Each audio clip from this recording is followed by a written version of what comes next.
প্ৰবাল আপোনাৰ হৈতে সংযুক্ত হৈছে শ্যামকানু মহন্তৰ জামিন আবেদনৰ শুনানি যেহেতু সম্পন্ন হ'ব কিন্তু সিদ্ধাৰ্থৰ নহয় আজিৰ দিনটোত কাৰণ শপতনামা ভুলকৈ দাখিল কৰিছিল কিন্তু শ্যামকানুৰ হ'ব আৰু এটা তাৎপৰ্যপূৰ্ণ কথা হৈছে যে শ্যামকানু মহন্তৰ পৰিয়ালে এগৰাকী কলকাতাৰ অধিবক্তা তেওঁলোকে নিয়োগ কৰিছিল কিন্তু এবাৰ অসমৰ এগৰাকী অধিবক্তা নিয়োগ কৰিছে বুলি শেহতীয়া এটা তথ্য আহিছে গোটেই তথ্যখিনি আপোনাৰ পৰা আৰম্ভণিতে জানিব পাৰ্থ চাওক আচলতে জুবিন গাৰ্গৰ হত্যাকাণ্ডৰে জড়িত যি দুগৰাকী মূল অভিযুক্ত বুলি আচলতে অভিহিত কৰা হৈছে তাৰে ভিতৰত আছিল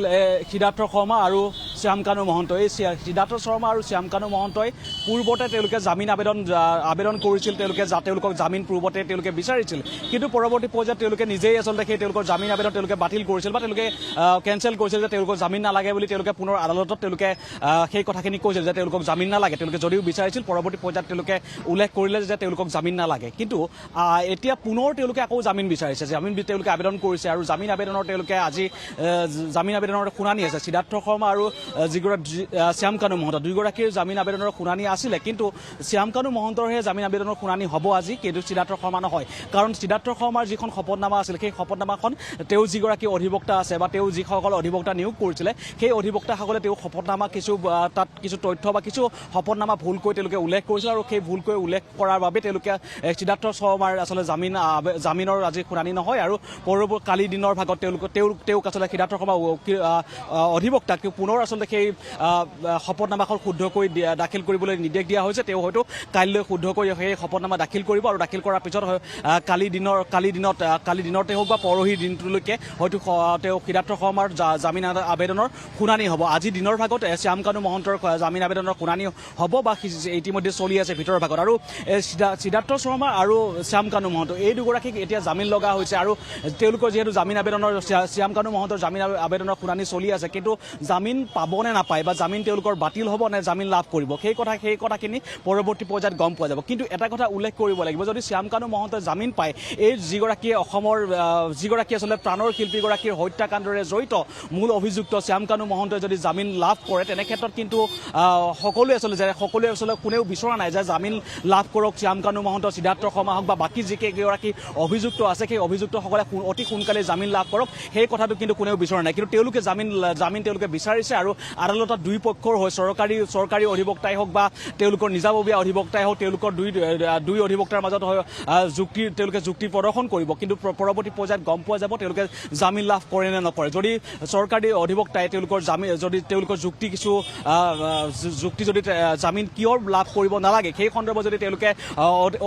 তীব্ৰভাৱে যদি তেওঁলোকে যুক্তি দেখাব পাৰে তেতিয়াহ'লে কিন্তু শ্যামকানু মহন্তই জামিন লাভ নকৰিব তাৰ সমান্তৰালভাৱে সিদ্ধাৰ্থ শৰ্মাই জামিন লাভ নকৰিব যদি জামিন লাভ কৰে কিন্তু এই জামিন লাভ কৰাৰ পিছত কিন্তু গোটেই আকৌ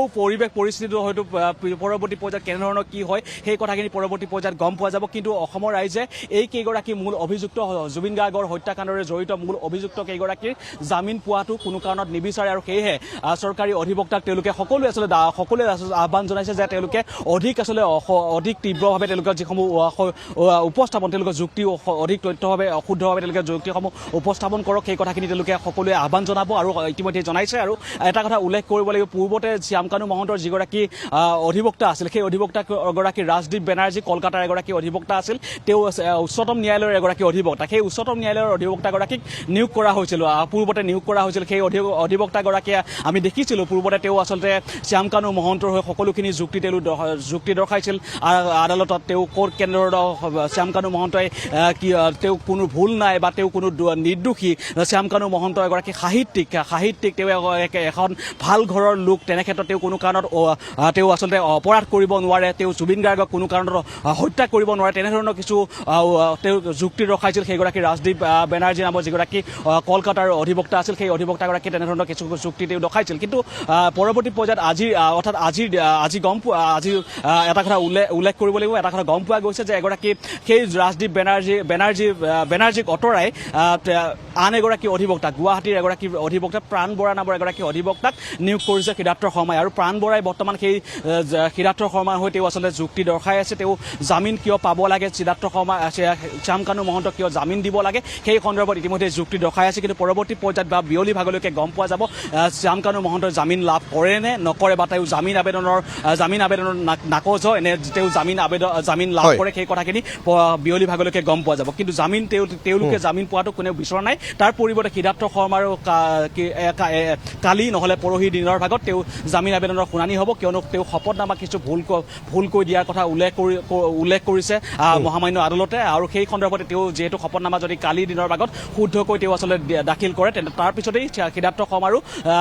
জামিন আবেদনৰ শুনানি হ'ব পাৰ্থ ঠিক আছে ধন্যবাদ জ্ঞাপন কৰিছোঁ প্ৰবাল সমগ্ৰ বিষয়টো সন্দৰ্ভত সবিশেষ তথ্যখিনি জনোৱাৰ বাবে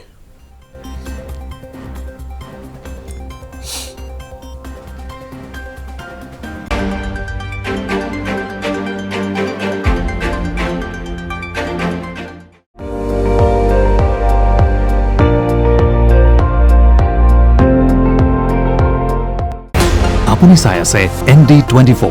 সৰ্বশ্ৰেষ্ঠ নহয় সৰ্বোত্তমৰ দৌৰত